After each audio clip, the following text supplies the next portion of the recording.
moderator for today's session on realising solutions to internal displacement in protracted situations, how to accelerate a pivot to a longer-term development phase. I am the Special Advisor to the UN Secretary General on solutions for internal displacement, a temporary role designed really to shake up the way the UN responds to this growing challenge, and hopefully the way member states also respond to this enormous challenge. I'm really delighted, also on behalf of Ugochi Daniels, if I may, the Deputy Director General of IOM. Both of us are co-sponsoring, if you will, co-hosting this session.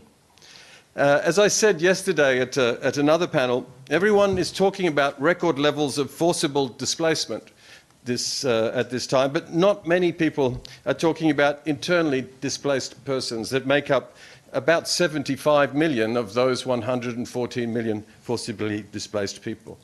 It's starting to get better since the Secretary General launched his high-level panel a couple of years ago, but we have a long way to go. The World Bank is definitely doing its part in including internally displaced persons in these discussions, and I really want to acknowledge and thank the Bank's leadership for this real breakthrough. Those of us who've been watching internal displacement over the years have been watching with real alarm as, firstly, the numbers grow exponentially. Close to 75 million today, are more than doubling in the last 10 years. We've watched the conflict dimension grow so fast that in 2022, the numbers that year were a 300% increase on the average for the 10 years preceding. We saw that the disaster-related, especially weather-related displacement, had jumped by some 40%. It was a 40% increase as compared, again, to that 10-year average. And when we look at the Sahel, the Horn of Africa, at Afghanistan, it's becoming more and more difficult to really distinguish the conflict piece from the disaster and climate piece. Displacement is also becoming chronic, protracted. In my job, the IDPs I meet typically have been displaced now for 5, 10, 15, even in some cases 20 years. The drivers of this displacement, more often than not, are also both structural and acute. IDPs are rarely simply in the wrong place at the wrong time. Something else is going on that's much more structural. And for these reasons, pathways out of displacement are not going to happen overnight. They're going to require long-term policies, long-term investments, sustained investments and engagement by governments and by partners. And the longer the displacement, I think the longer and the more complex that pathway back to some normality is going to be. It's pretty clear, therefore, that we really are going to have to, if we're going to really help these IDPs in protracted displacement, we're going to have to join forces. We're going to need to join forces with governments in these countries to support them in designing and leading these pathways. No one else can make these policy decisions. No one else can provide security. No one else can make these very sensitive decisions and choices about compensation. And we're going to need to join forces across our communities, humanitarians, development actors, peace-building ecosystem, the banks, the bilaterals, all of us coming together to support governments in this process. How we respond at the very start shapes what happens next by the development actors. How we accompany governments in the actual development phase we've got to, in that process, make sure that we leave people safer and more resilient than they were at the beginning. We are in this together. All easy to say, notoriously difficult to execute. We need to pivot as soon as possible towards this solutions posture when people are displaced. But how? How can governments in affected countries put the right strategies in place and reconcile so many competing priorities? And if there are structural drivers going on here, then surely IDPs need to find their way into development plans and strategies. How do we do that? How do we fit an IDP into the SDG discussion, into leaving no one behind? How do we gather the right kind of finance to accompany governments in this process? What kind of analysis and data do banks need to make these kinds of decisions? And how do we connect the funding decisions on $6 billion of annual humanitarian spending on internal displacement with the needs of actually financing solutions? How do we close that circle? And how do banks, development organizations like the bank, integrate this work into their day-to-day development work? we have an incredible lineup of panelists to tell us how. And so I want to just welcome them and introduce them briefly and then start this panel. I will ask each of them, as you probably know, a question to get the ball rolling. We'll turn online and see what questions we might have in the first round. Also then from people online, and then I'll throw the floor open to anyone in the room who would also like to join this conversation. But briefly, let me just welcome our panelists. Minister Mahamat Assouyouti is the Minister for Economy, Planning and International Cooperation of the Government of Chad. Minister Assouyouti joined the government a couple of months ago. He's a long history with, indeed, I think some of it in Washington, with the Adaptation Fund, with the Green Climate Fund, with the African Development Bank and the Global Environment Facility. Ana Maria Ibanez, to my left, is the Vice President of the Inter-American Development Bank for Sectors and Knowledge. Her career includes serving as a professor at the Universidad de los Andes in Bogota, specializing in migration, rural development, and conflict research. I would say she is a world expert on this issue, and we use her research quite extensively in our team. Welcome to you, Ana Maria. Cindy Huang from USAID, the Director of Policy at AID, where she leads a new team dedicated to enhancing the agency's policy, planning, coordination, and engagement capacities in pursuit of progress well beyond programs. Cindy is known to many of us, a former fellow at the Center for Global Development, former State Department, Millennium Challenge Corporation person, brings lots of experience to this forum. Ugochi Daniels is the Deputy Director General of IOM, an old friend of mine. We started our careers in similar places in Nepal. Before joining IOM, Ugochi was the Chief of Staff at UNRWA, in Jordan. She was previously also the resident coordinator of the UN in Iran, and started her working life at the UN with the UN Population Fund, UNFPA. Last but not least, let me welcome the Vice President of the World Bank for the Middle East and North Africa, Ferid Belhaj. Ferid, thank you also for joining us. From 2012 to 2017, the Vice President Belhaj was the World Bank Director for the Middle East, in charge of Lebanon, Syria, Jordan, Iraq and Iran. So no stranger to displacement and conflict. He was also really instrumental in the bank's engagement in Iraq on the reconstruction and recovery process after the ISIS invasion. So we really we're very grateful to him for making time to join us. Incredible team. A complex set of questions, and I really, if I can, before I launch my first question, if you would just join me in thanking our panelists and welcoming them to the session.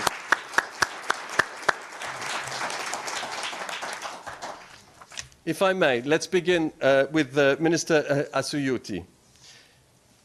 Chad is dealing with multiple crises and has its own major internal displacement situation that we are working in our team very closely with the government on this. A protracted displacement challenge. Let me ask the Minister, how is the government managing this challenge? What steps are they taking to address the issues? How does he define these problems? And what are his expectations vis-à-vis the banks, vis-à-vis the bilateral donors about the kind of support the government of Chad needs in addressing their internal displacement problem? Minister, thank you. You have the floor.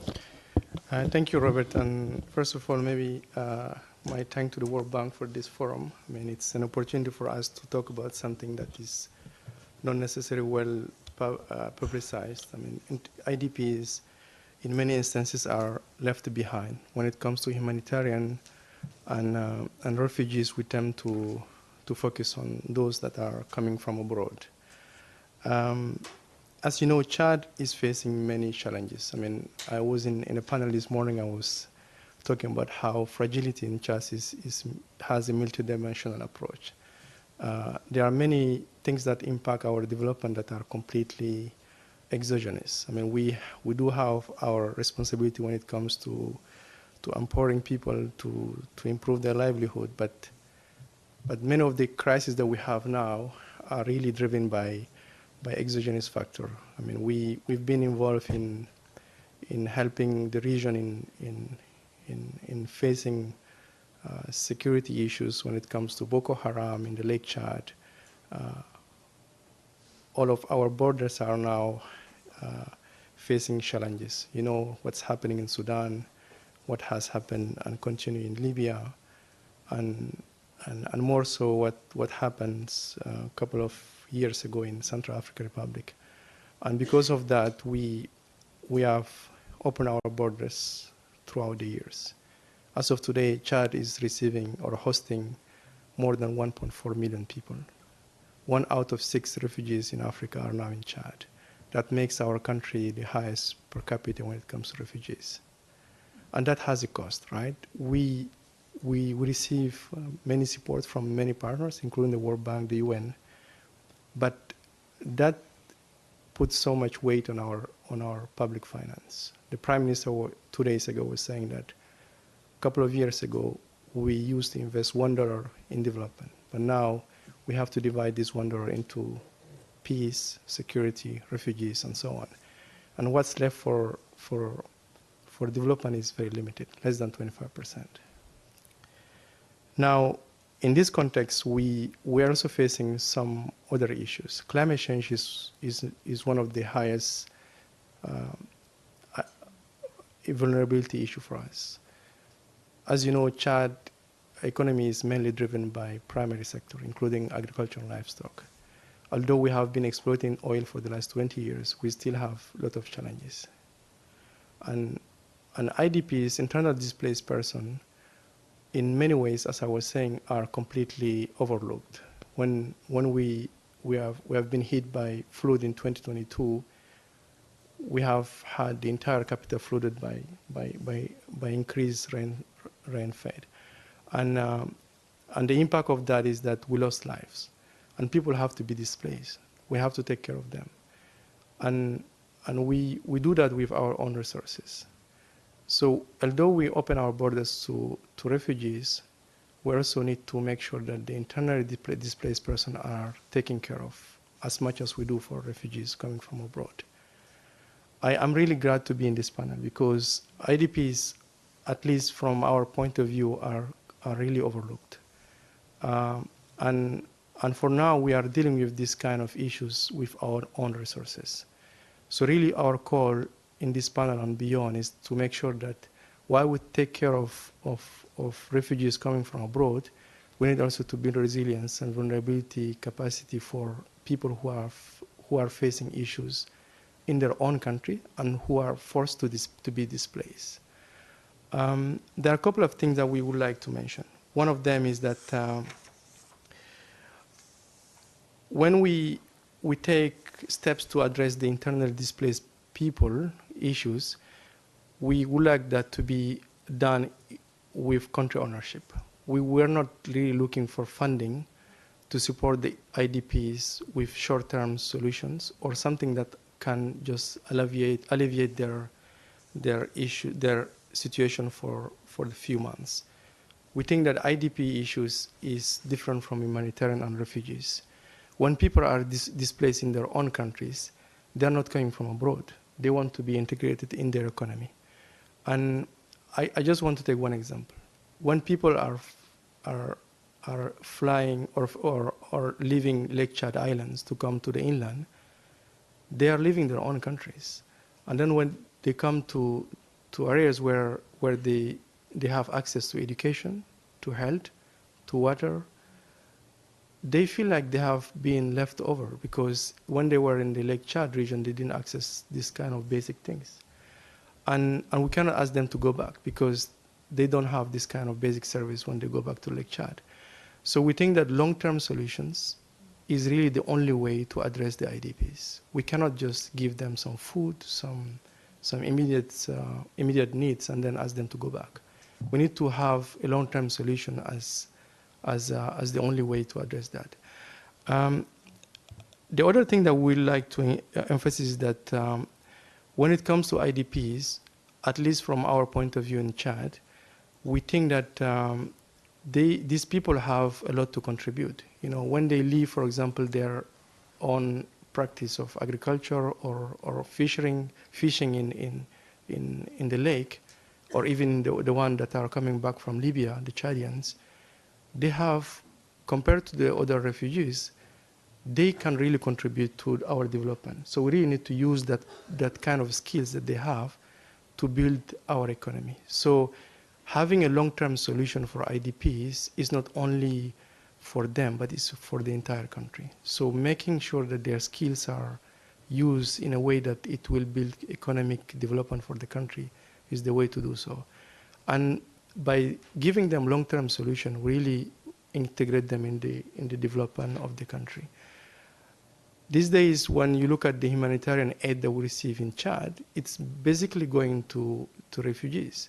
And the common narrative is that IDPs has to be at the full responsibility of the country, which is not right. The reason these people are moving their own life on houses is not because we have done something wrong. Sometimes it's just climate change. And this is something that is coming from outside. We haven't contributed much in terms of greenhouse gas emission.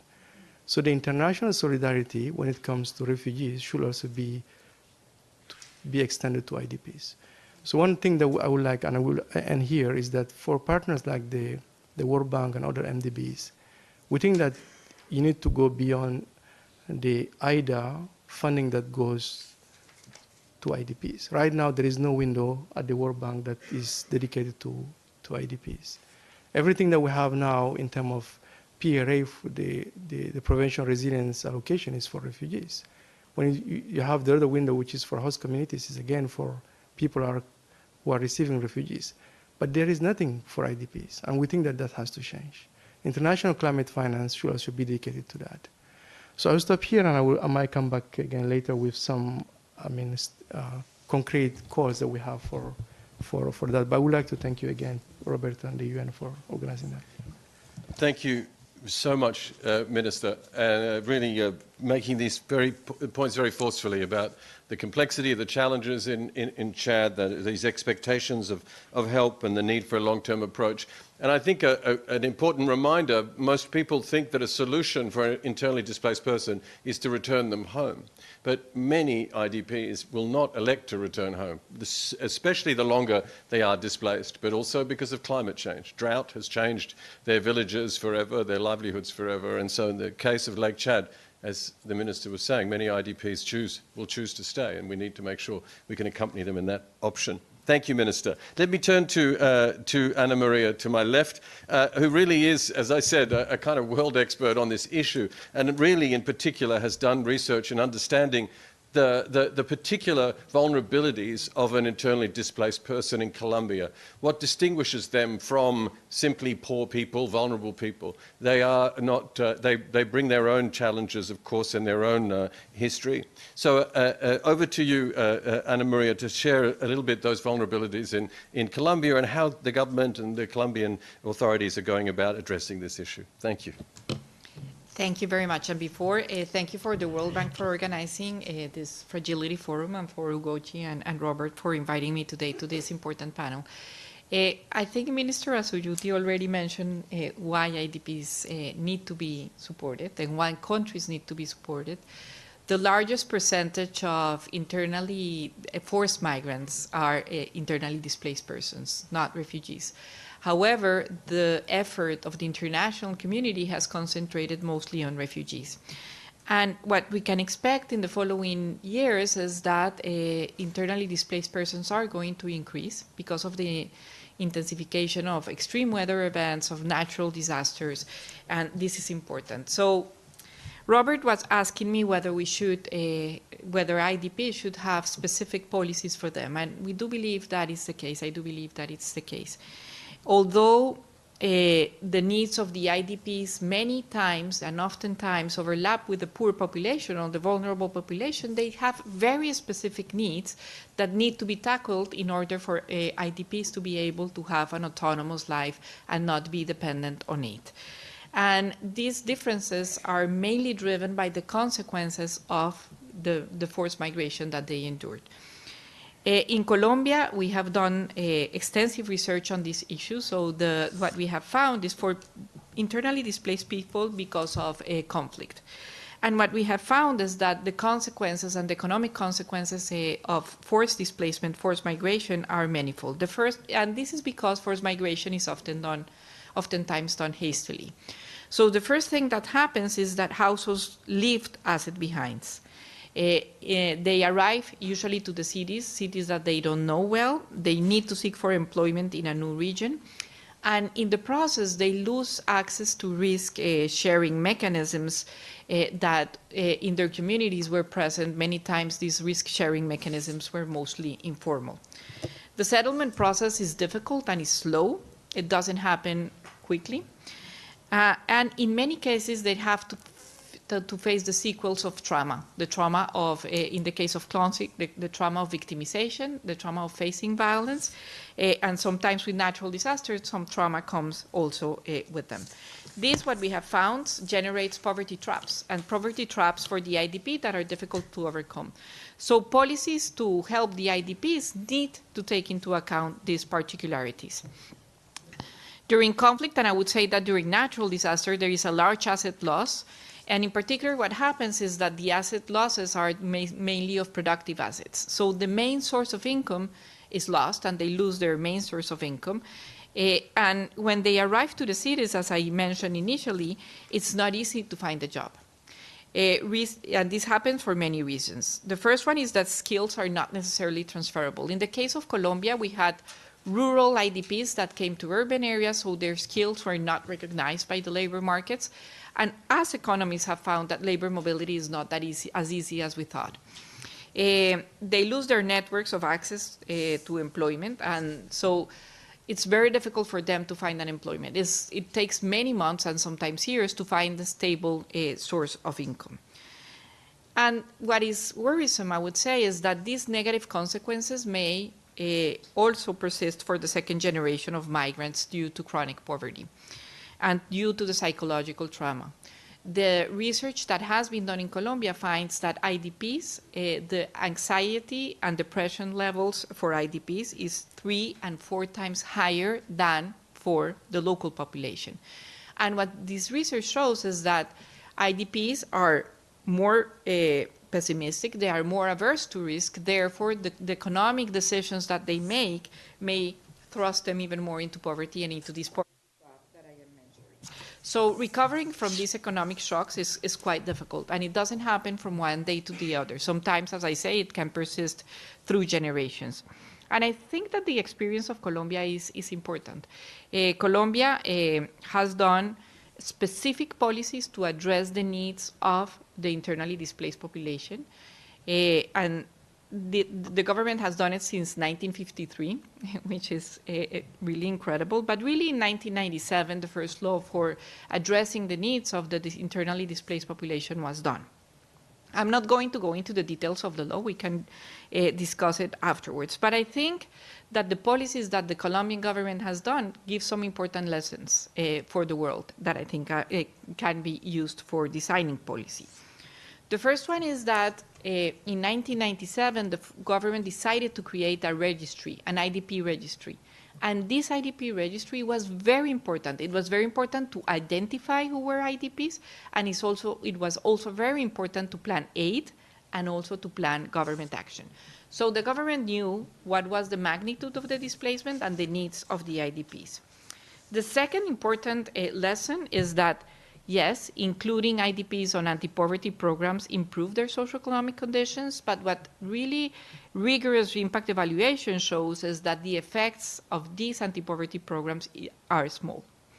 They are not very large, and they are really insufficient to guarantee the economic independence of the IDPs because of all the effects that I had already mentioned. What we find, and what these other impact evaluation studies show, is that specific policies for IDP have a much larger positive impact on the lives of IDP. And the third one that is very important is that compensation programs, in the case of Colombia, indemnities and land restitution, is a promising way forward for supporting IDPs. What the evidence shows is that this may help them improve their income today, present, and future income. I would mention just 3 additional lessons that we had. The first one is that the transition from humanitarian aid to development aid is quite difficult. It's a long process. It has a lot of trial and error, but it's an important road to transit. And this process needs to take into account the multidimensional asset losses of IDPs.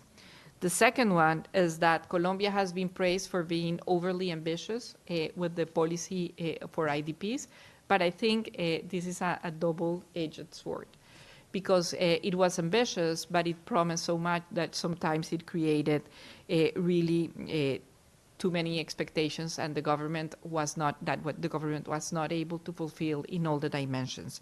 And the third one, which is mostly related to conflict, is that this is a politically contentious issue. So it's a very difficult discussion to have, but it's important to have it. And I would end there, Robert. Thank you very much.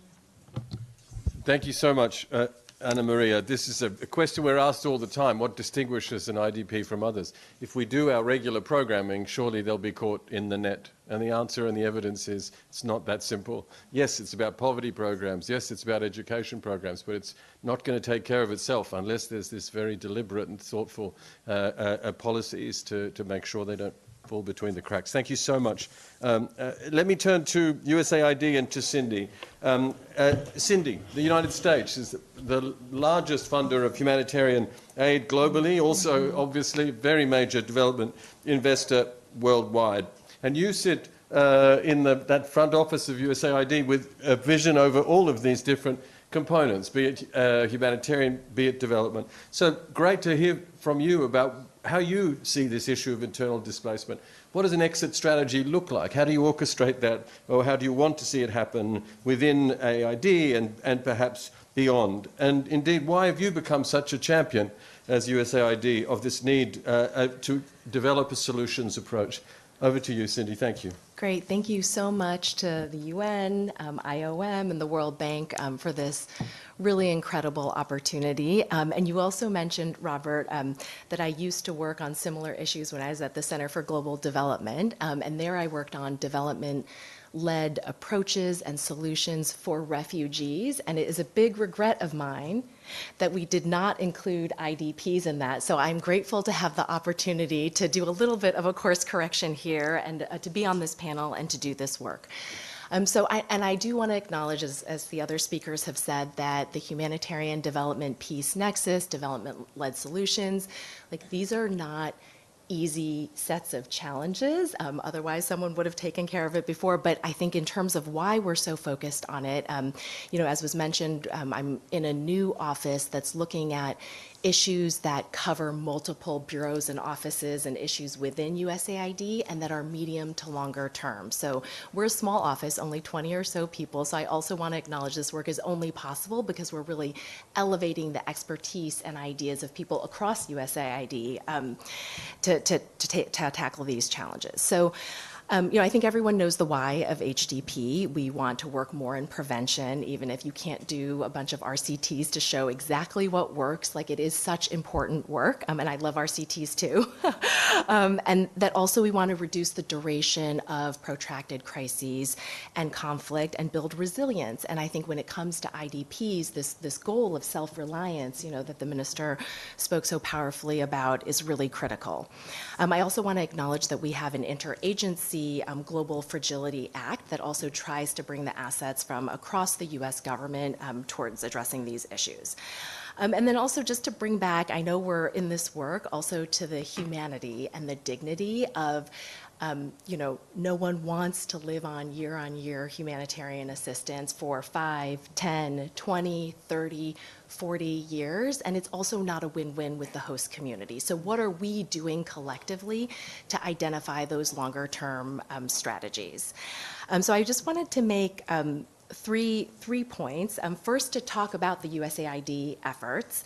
Second, our hopes for MDV evolution, building on what the minister said, and then as well as the IDA 21 replenishment. And then third, get back to the why. So in terms of our agency-wide efforts, we have we have 3 focus areas there. So the first is in terms of the program cycle, how are we bringing in these different streams of funding to layer and sequence to build that on-ramp onto longer-term solutions. And I'm sorry, now I'm going to steal your term, Robert, of the circuit breakers to say, there is a lot of path dependency. So sometimes, of course, at the onset of an emergency and a crisis, we need the humanitarians to come full force.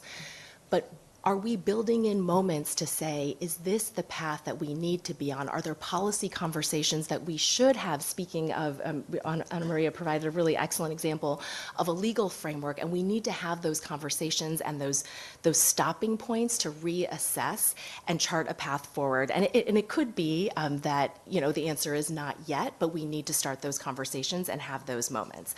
And just to bring in 2 quick examples from USAID and the Global Fragility Act.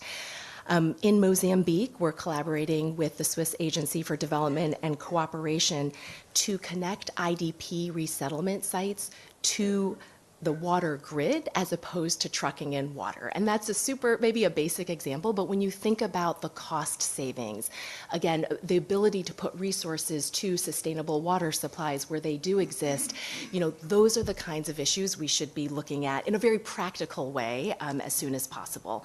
And then also, more on the bureaucracy side, we have worked through the Global Fragility Act and the Interagency Agreement to have a donor platform in Mozambique. And again, it's really important to have the communication, and we will all have different kinds of funding, and as everyone knows, USAID, we get our funding from the Congress, and so there are parameters put on funding, so that's where, both because of the quantity of funding and also the nature of funding, that it's incredibly important that we work in partnership.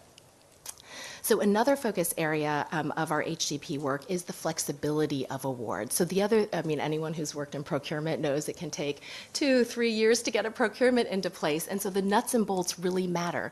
So can we both ask our folks on the ground to design more flexible procurements, to use the flexibilities that we have, so when there are these windows of opportunity, when we have leadership like the minister, that we can pivot more quickly to create that on-ramp to development-led, government-led solutions.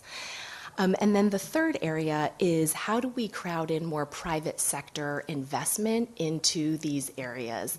And I, again, want to acknowledge that this is very challenging. The IFC, our own DFC, is also looking to do this.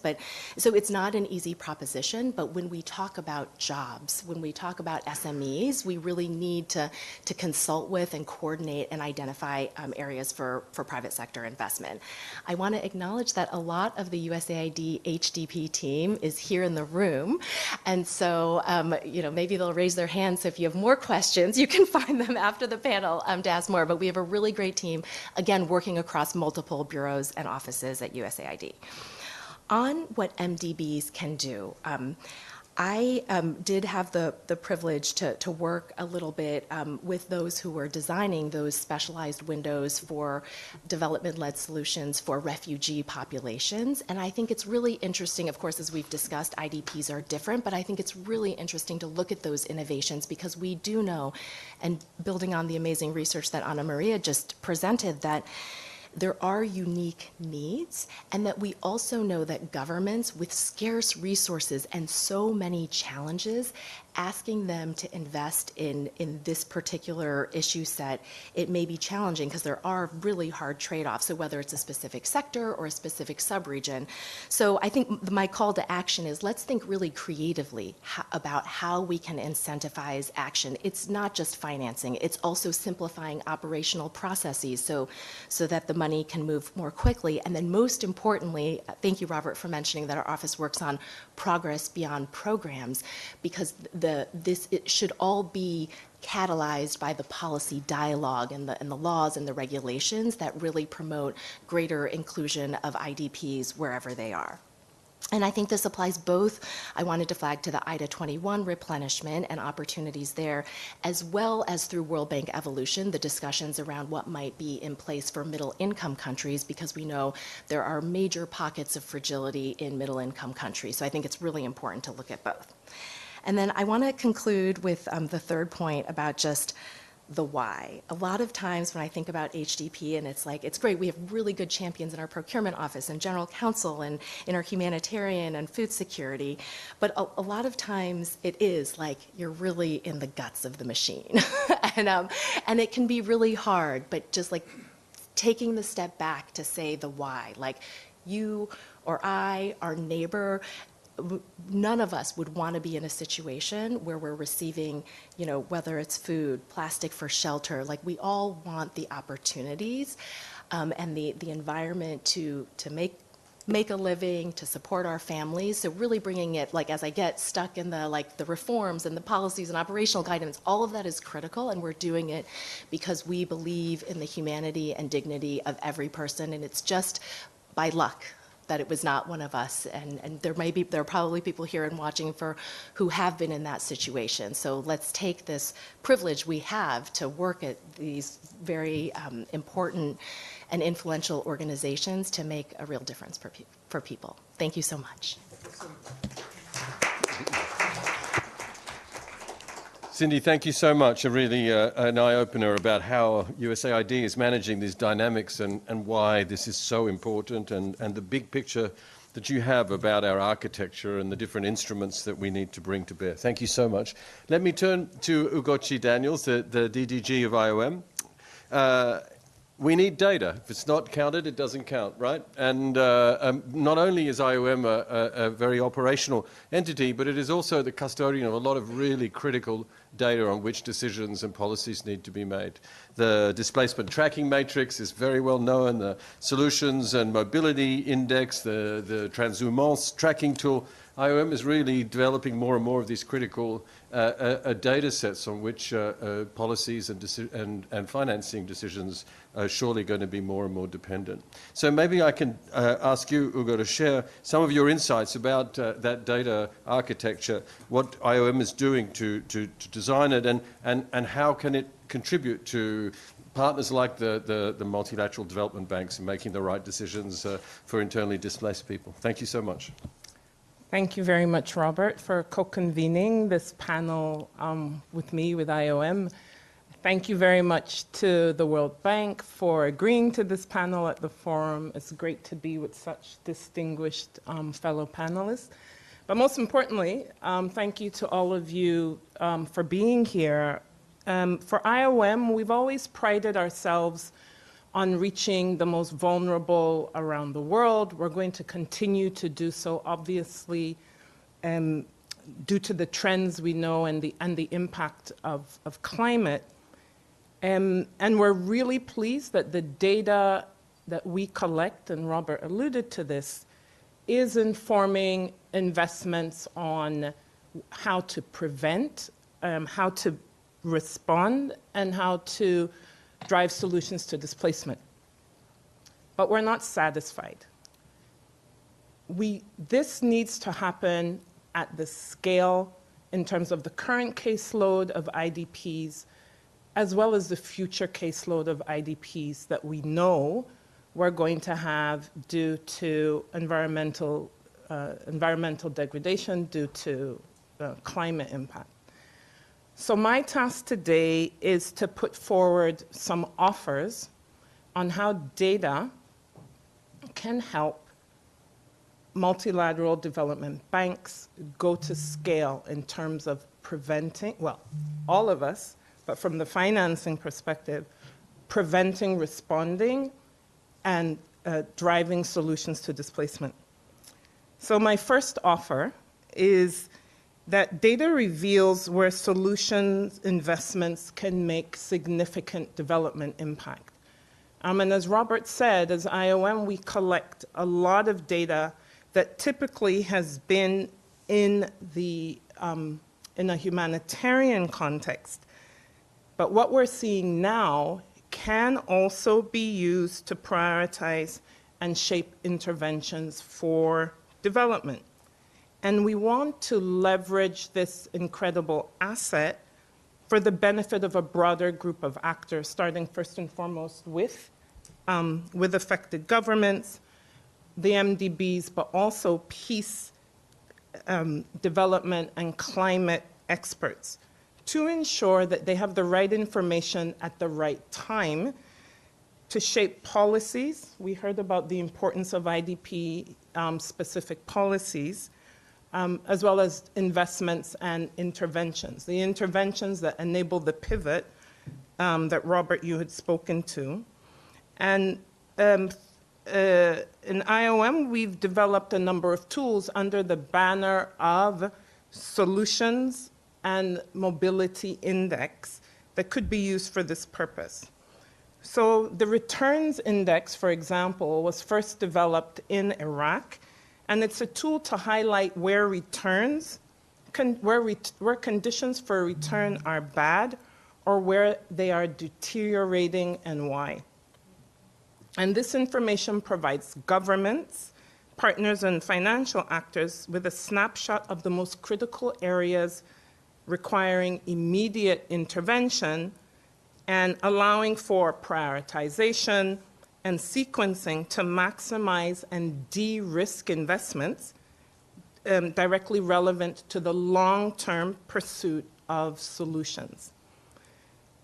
A second tool is what we term at IOM the pockets of stability approach, and it's used in conflict settings to allow a targeted response in areas that are ready for early recovery and development initiatives. And it focuses on integrating a critical mass of investments in a specific geographic area with the objective of contributing to a pivot in the conflict dynamics and focusing on economic recovery and helping to create a stable environment to advance peace. So it's both a development, it's both a long-term development outcome as well as a peace-building outcome.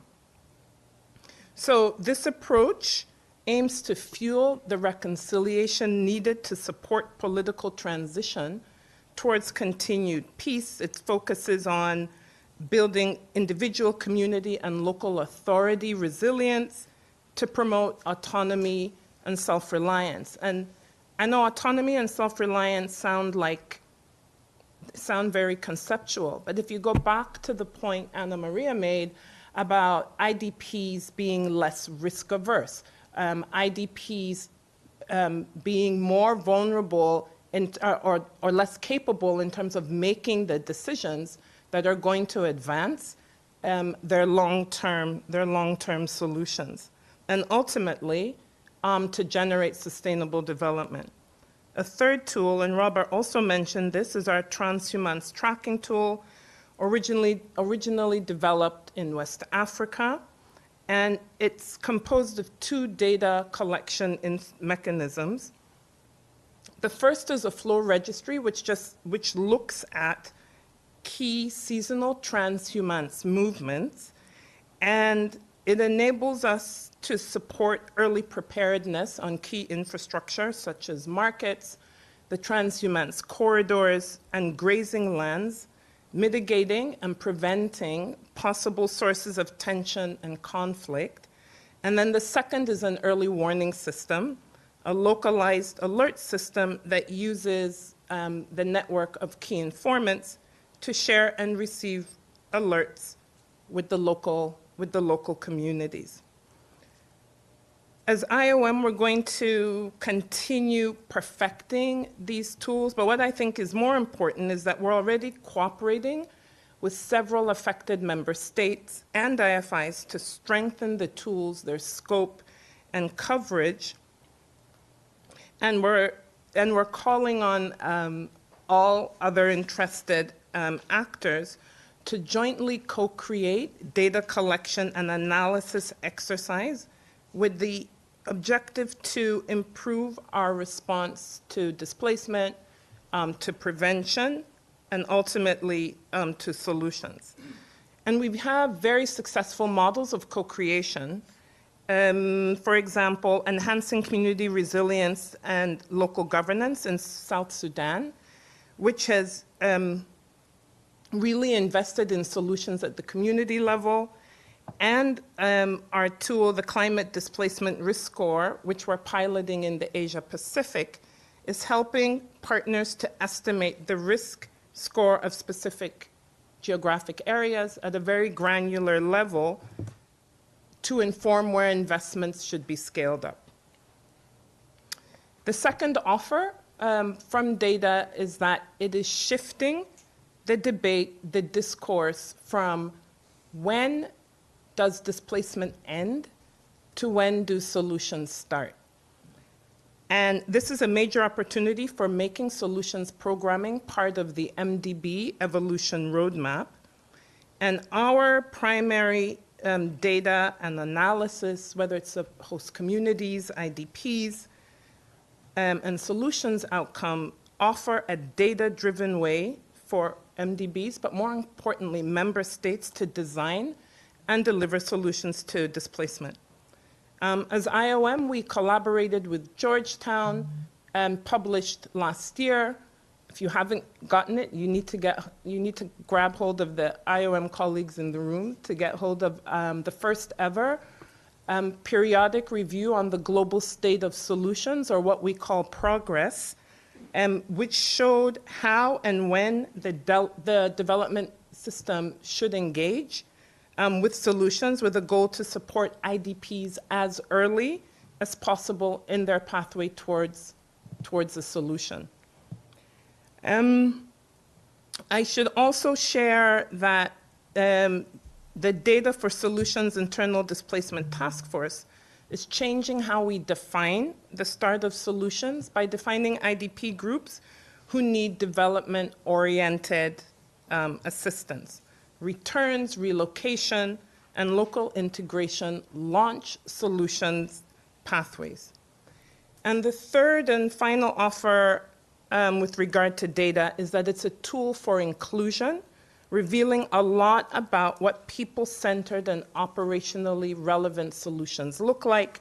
Of course, we know gender matters. Female-headed households are more likely to lack a stable income and rely on humanitarian assistance. And people living in camps, we know, have a higher concern about safety, especially for women and girls, than IDPs living in host communities.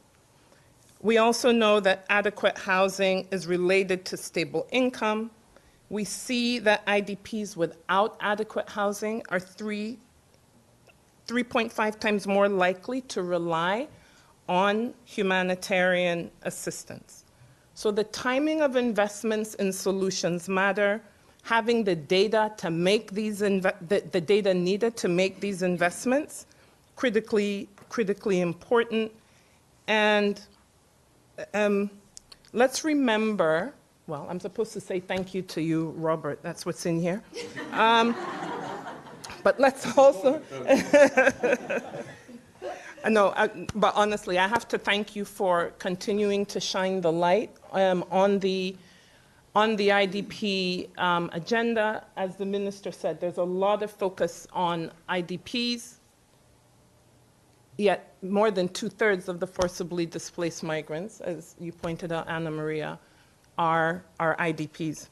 So let's remember that there's no development, no achieving the SDGs if we're not able to solve displacement and prevent future displacement. We need to be able to co-create and collaborate, better co-create and collaborate on a pathway and a trajectory to solutions.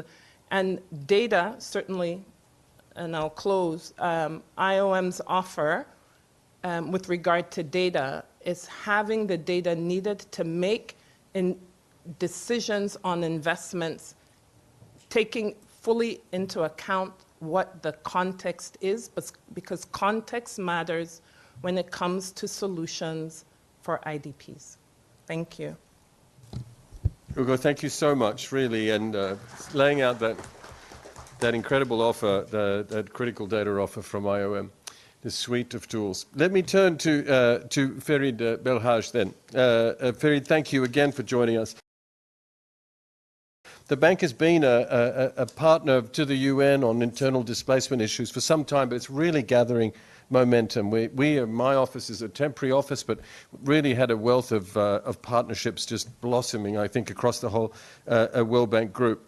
So maybe we could hear from you. How do you see that pathway going further between the bank and other perhaps multilateral development banks and partners of the UN and others, bilaterals, on this issue of internal displacement?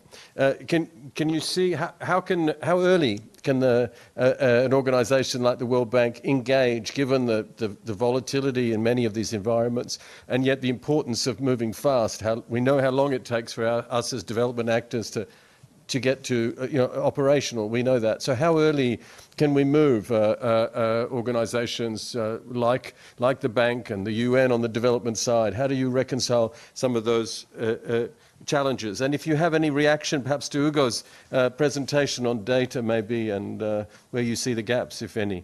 Let me pass the floor to you, Ferry. Thank you again. Thank you. Thank you very much, Robert. Thank you for your presence here. It is an important conversation that we are having, and I'd like to thank my colleagues who have put together this whole forum. It's really, really great. I'll make a few points. One is that this is from field experience, kind of a hands-on experience over the last very many years. Something that I would call an iterative process. We are really, really learning by doing here. I'm not sure that when we started in this whole conversation, there was a book or there was a guideline. It was coming to us, and we were trying to do our best. And this is important to keep in mind, because it shows and it proves, and we will live it. Whatever we talk about today will not be true tomorrow. So we'll need to be very, very agile and flexible and adaptable so that we can continue to be relevant.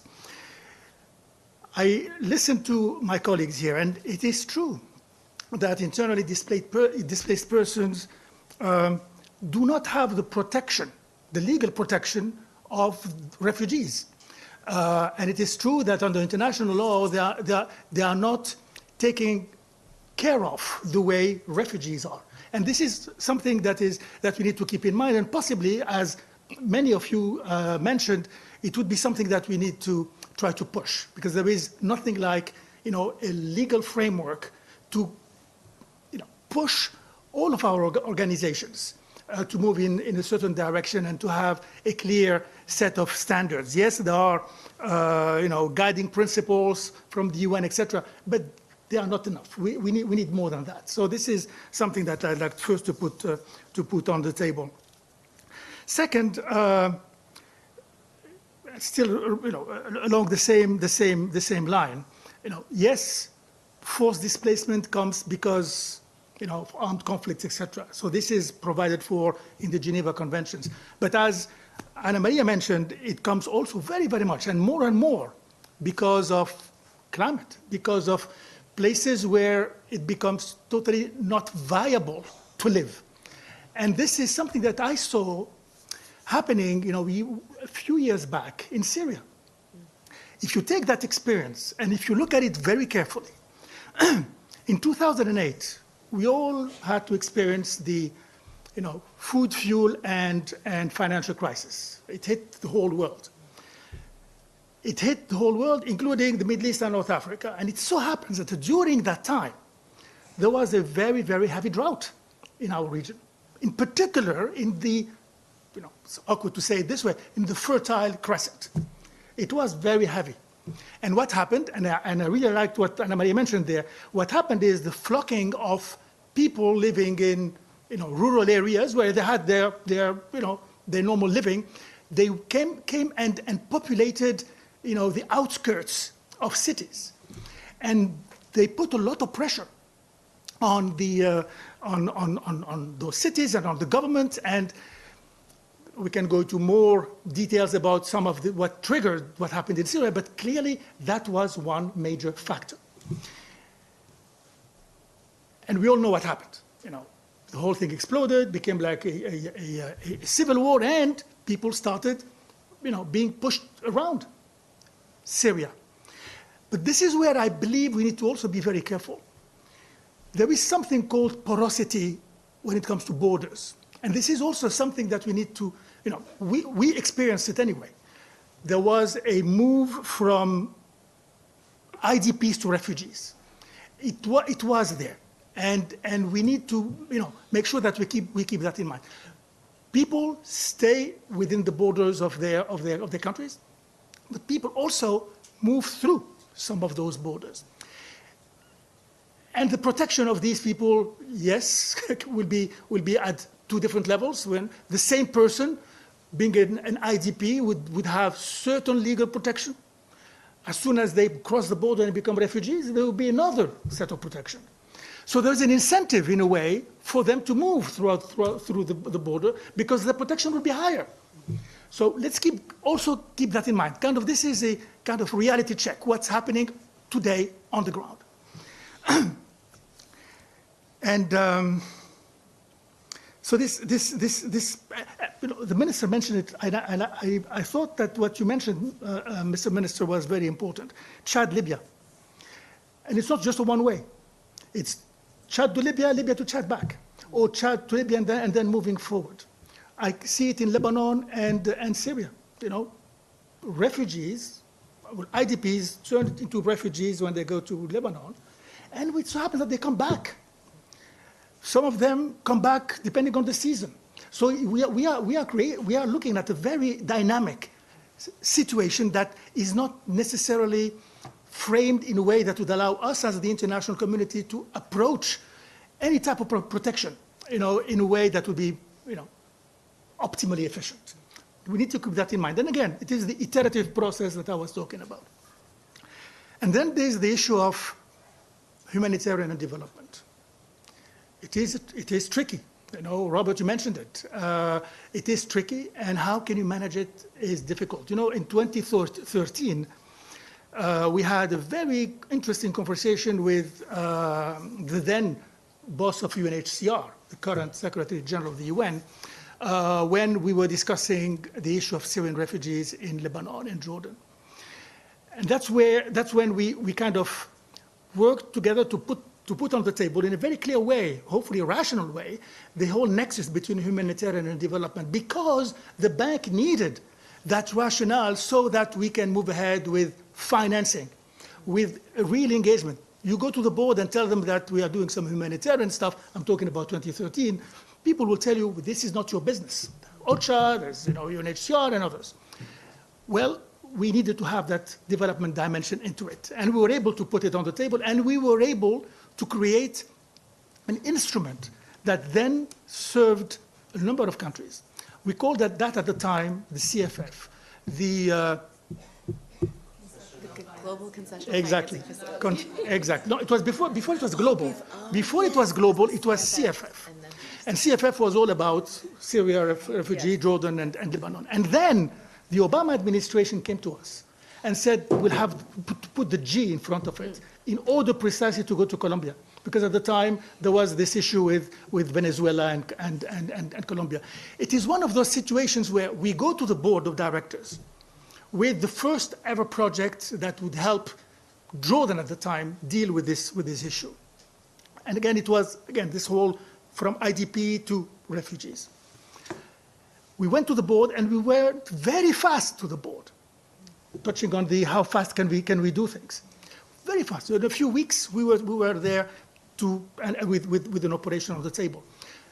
It passed with flying colors, et cetera, et cetera. And then at the end, we all, as a team, felt extremely awkward, because here we are, the World Bank, lending IBRD money to Jordan to finance a global good that they are providing the international community. So basically we are, not only are they providing the global good, but we are making them pay for it.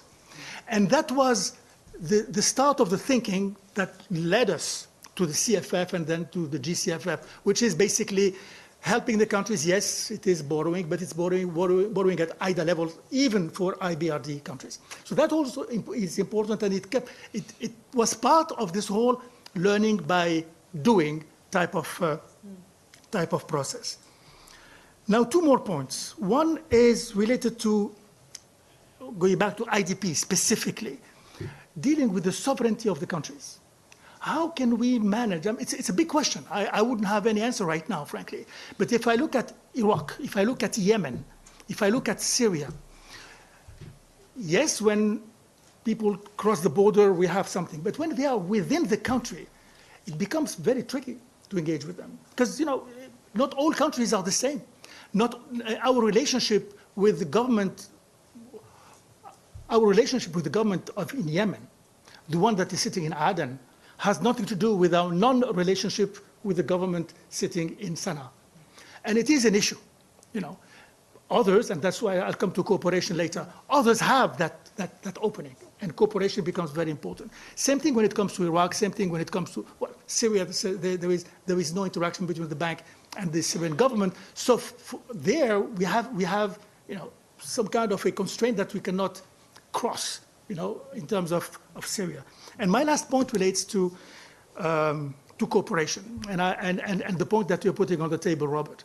I think it is fundamental that all of us here, and I guess many of you guys, and there is no such a thing as the only game in town.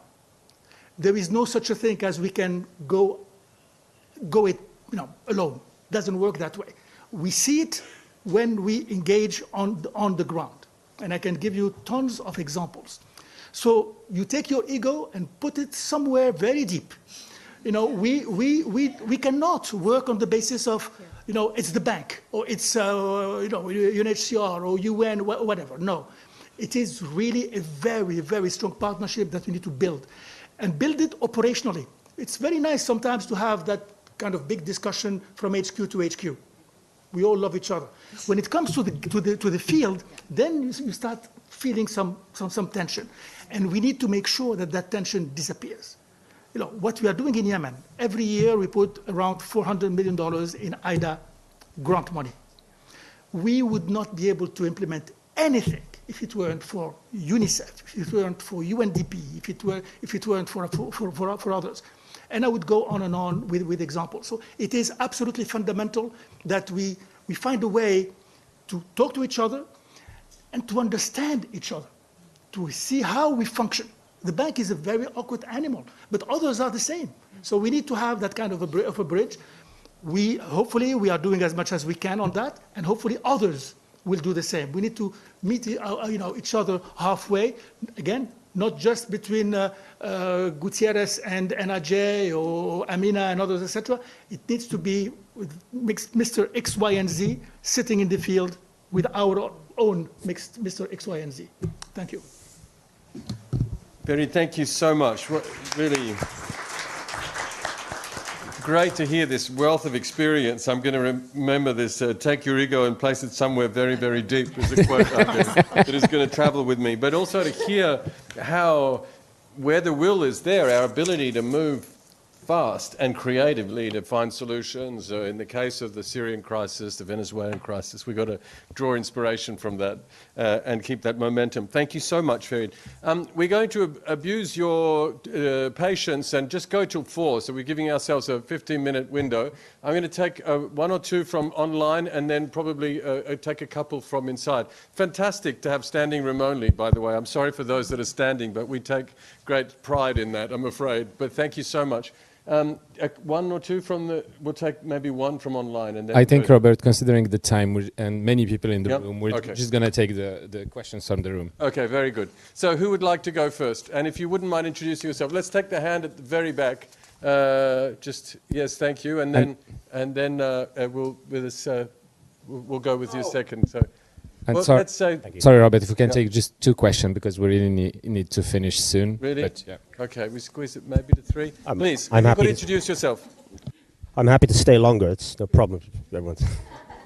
My name is Vincent. I work at WFP, and I would like to ask a social protection question. And the reason is, throughout this forum, I've heard it popping up as a nexus instrument, as bridging from humanitarian to development. And I don't hear it much here, and I think it's really important, right? The Venezuelan crisis was the integration to CISBEN was really meaningful. In the Syria and Ukraine crisis, the investments in social protection systems, both from a preparedness as a response perspective, has been really important. USAID, you helped convene or the State Department did the Global Refugee Mega Pledge on socio-economic inclusion and social protection for refugees.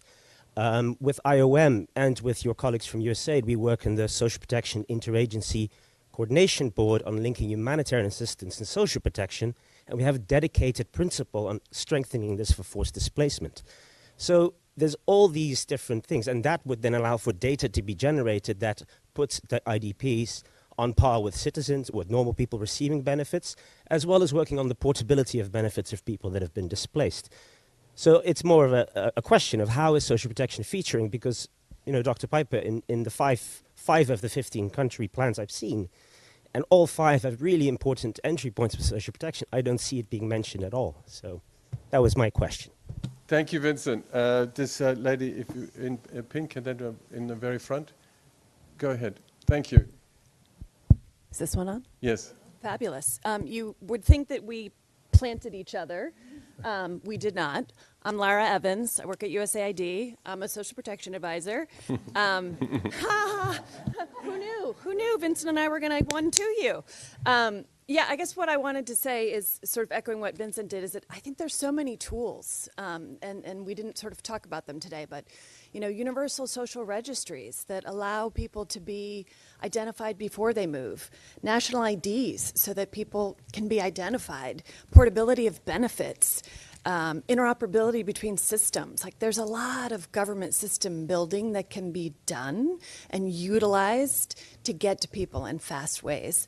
And you know, talking about the multi-dimensions of poverty and sort of the special needs of IDPs, you know, that programming can be built around that because you already know who they are, where they've gone, and that they have portability of their services. So I guess we're just powering you with social protection options.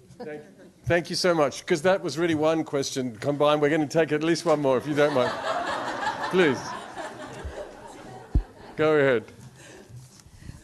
Well, thank you so much for the presentation, and I do want to say this is a topic very dear to my heart. From Mexico, and back in 2010, I was forcibly displaced inside the country due to the violence from the cartels.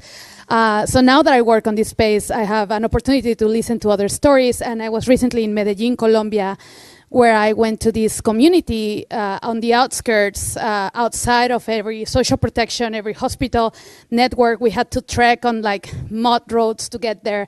And in this community, we found IDPs, Afro-descendant communities, indigenous communities, and these forcibly displaced Venezuelans as well, that were living together. And one of the major things that struck me is the presence of the cartels and the violence and the security dimensions of forcibly displaced individuals, and how basically they control access to water, access to shelter, to even like rent a place, you have to rent it from the cartels, access to electricity, to social communication. It is all controlled by the cartels. So I want to kind of, as we talk on solutions, I think security is a dimension that we cannot overlook. So I would love to hear kind of like what are the solutions to really tackle the security issues within like IDP communities.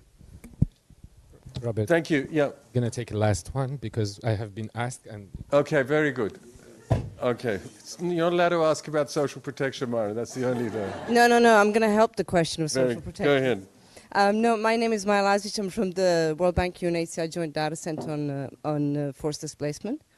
And I'm so pleased that the government of Chad is on this panel, because they are the front runners of including forcibly displaced in the national statistics.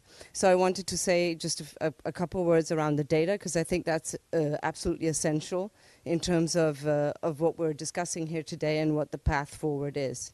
So let me first start by the fact that we have international recommendations on statistics for collecting statistics on internally displaced. This is not a separate set of collecting data.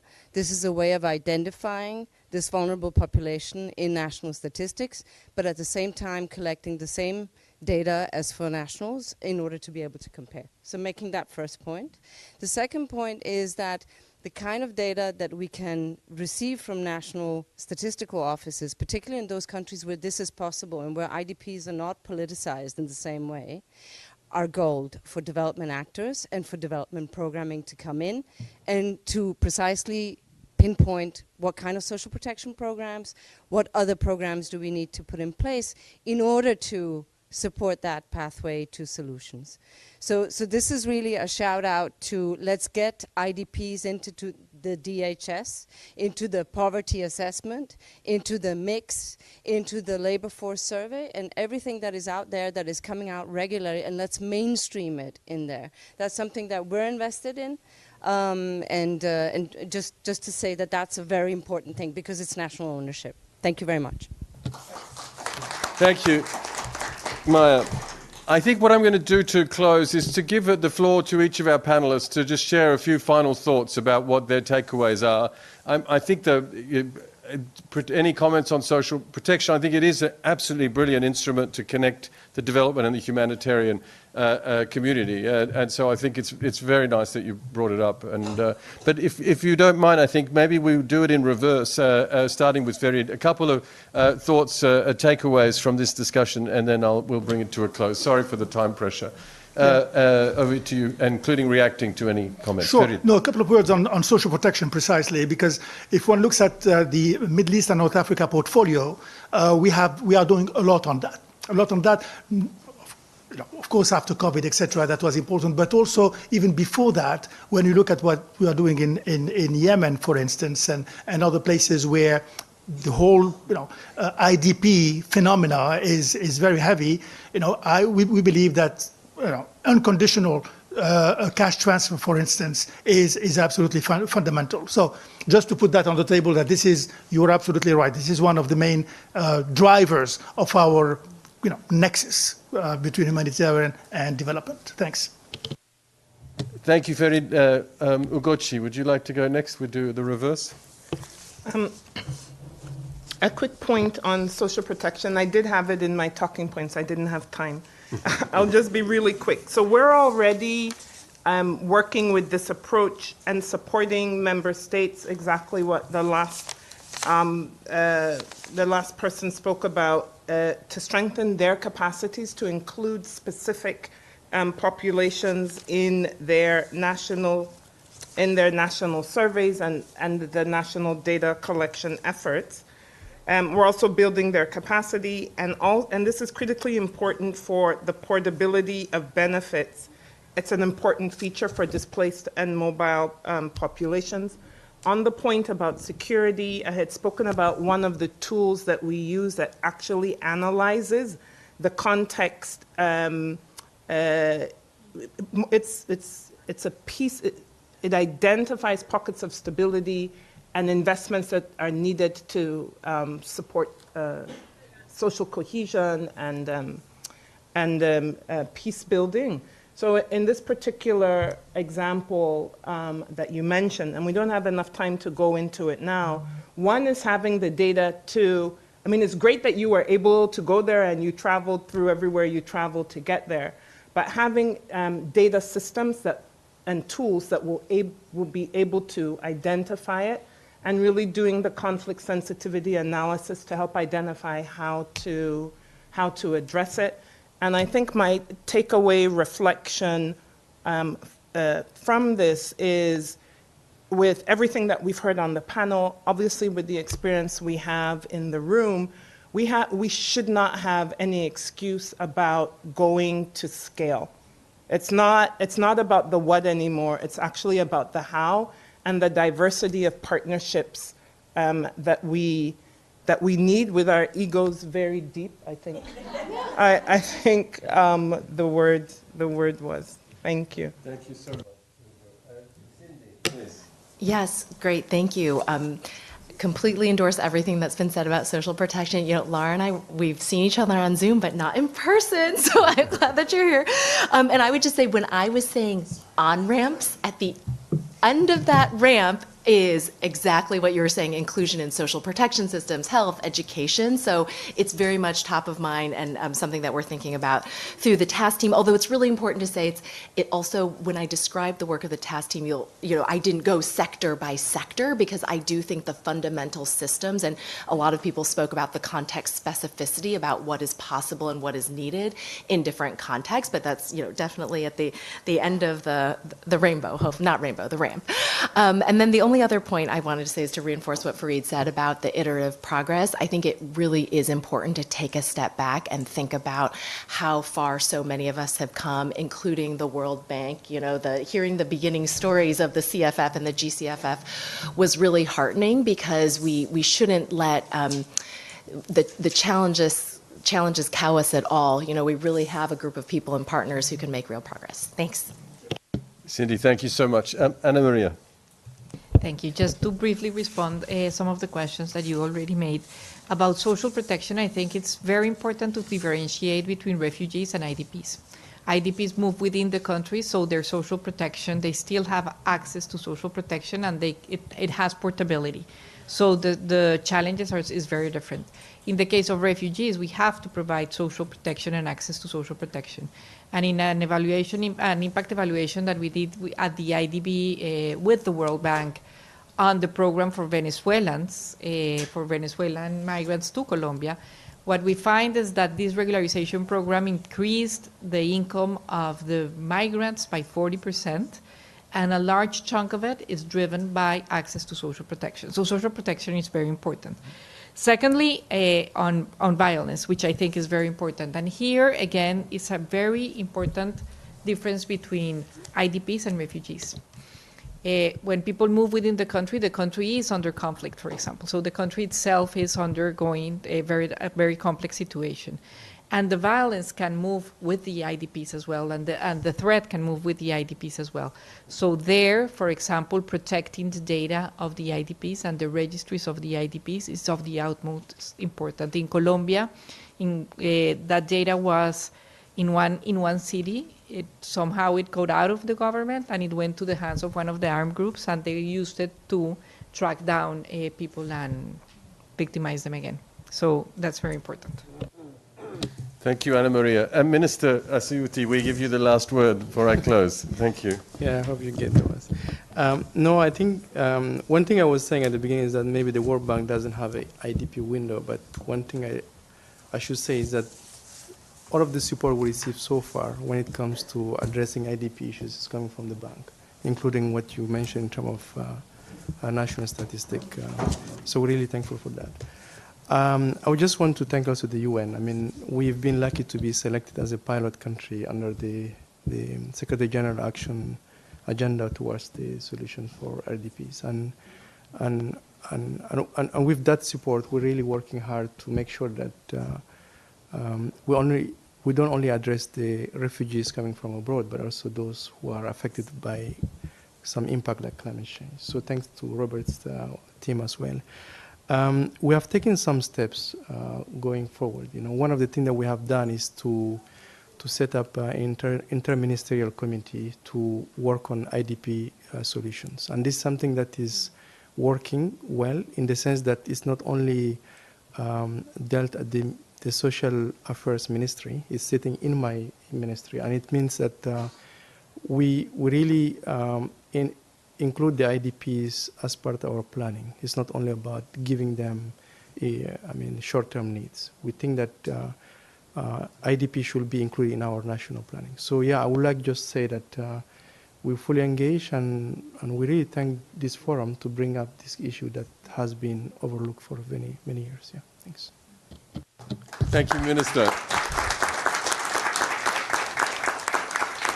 Thank you, Minister. I want to close by first really also thanking Ugochi and IOM for co-sponsoring this, and a big thank you on both of our behalf to the bank for making space for this issue. IDPs are 30% of the Syrian population, they're 20% of the Somali population, they're 10% of the Colombian population. These are huge numbers, and unfortunately they're going to grow with climate, if not also with conflict. So we really do need to get better at this. This group of people need to be more visible. We need to think through how to incorporate them in our development plans, in our national development strategies, in our investment strategies and so forth. So I really want to thank all of you for listening, and I hope online as well. It was terrific turnout and engagement. It really warms my heart. And a big final thank you to our amazing panelists for taking it. Thank you.